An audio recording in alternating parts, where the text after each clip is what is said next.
today along with my degree students, that is B.Pharma students, I am here to give you the demonstration with respect to the qualitative test for carbohydrates. As all of us are knowing that carbohydrates are the polyhydroxyaldehydes or ketones or compounds obtained after hydrolysis of these. So there should be some methods which can be used for identification of whichever the sample is given to you as a carbohydrate. For that reason, there are some assigned tests are there, that is qualitative tests are there, which we can carry out to identify which is the sample given to us. That is whether it is a monosaccharide or disaccharide. After getting to know that, we can even get to know that what exactly that particular compound is, whether it is a glucose or a fructose or starch or whether it is maltose or lactose. So there are some series of tests are there which we need to carry out. So coming to the different tests, so we are having the different tests like Mollis test we are having the solubility test, we have got iodine test, then Benedict's test, then Felling's test, then Barfoed's test, then Selivanov's test, then the Osazone test. So by performing these tests in a systematic manner, we can get to know that which is the sample given to us, whether it is a glucose or fructose or a maltose or a lactose or a starch. So coming with the different test importance, when we perform a Mollis test, we can get to know that whether the given sample is carbohydrate or not. Okay, if the given sample is a carbohydrate, then our next procedure is to identify which is that. So during that process, we go for the solubility test. If in the solubility test, if we get to know that if the compound is soluble in the distilled water, then it shows that the compound is monosaccharide or a disaccharide. If it is insoluble, it shows that the compound is a polysaccharide. Then the next test is iodine test, which will help us to find out whether the given sample contains starch or not. Okay, that is a polysaccharide results. Then there are two tests like Benedict's test and Felling's test, which will enable us to identify whether the given sample is reduced in sugar or not. Then there is a test, that is Barfoed test, which will enable us to get to know that whether the given carbohydrate sample, whatever is given to us, whether it is a monosaccharide or a disaccharide. Then coming to the next test, that is Selivanov's test, it will give us the information that whatever the sample is given, whether it is a aldose containing, that is whether it is an aldose or a ketone, that is aldehyde as a functional group containing carbohydrate or ketone group as a functional group containing carbohydrate. Then comes the finally the Osazone test.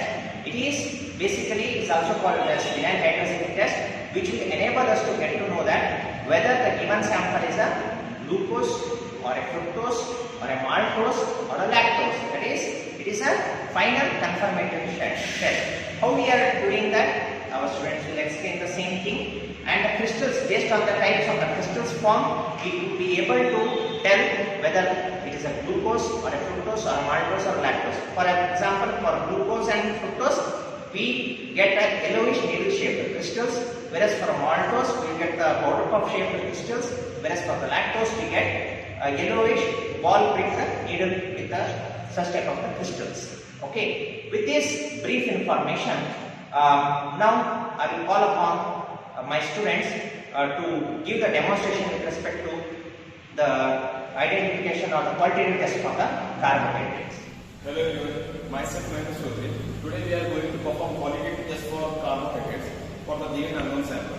So the test involved are, first one is Mollis test.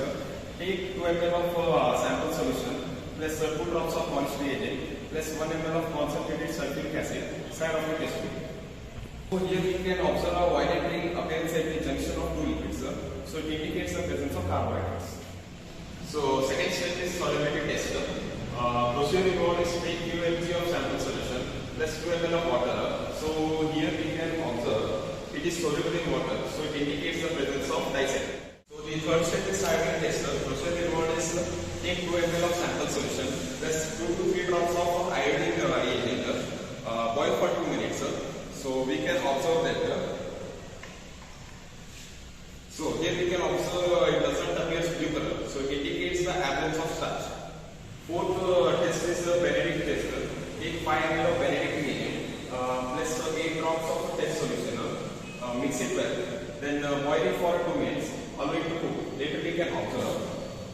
So here we can observe the appearance of the reddish brown color PPT. So it indicates the presence of a reddish sugar. Fifth step is Fenwick tester. So procedure involved is take 2 ml of each Fenwick A and Fenwick B solution. Add 2 ml of sample solution. Mix it well.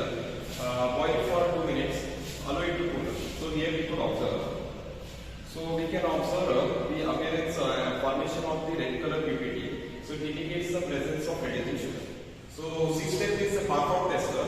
So the procedure involved is take 1 ml of barcode agent plus 1 ml of test solution, mix it well and boil for 2 minutes. So after boiling for 2 minutes, here we can observe the formation of red PPT on chromometer. So it indicates the presence of disaccharides. So the next step is selection of tester. So the procedure involved is take 1 ml of sodium reagent plus 1 ml of test solution. Then we should boil it for 30 seconds. So here we can observe the formation of red PPT on chromometer. So it indicates the presence of aldose.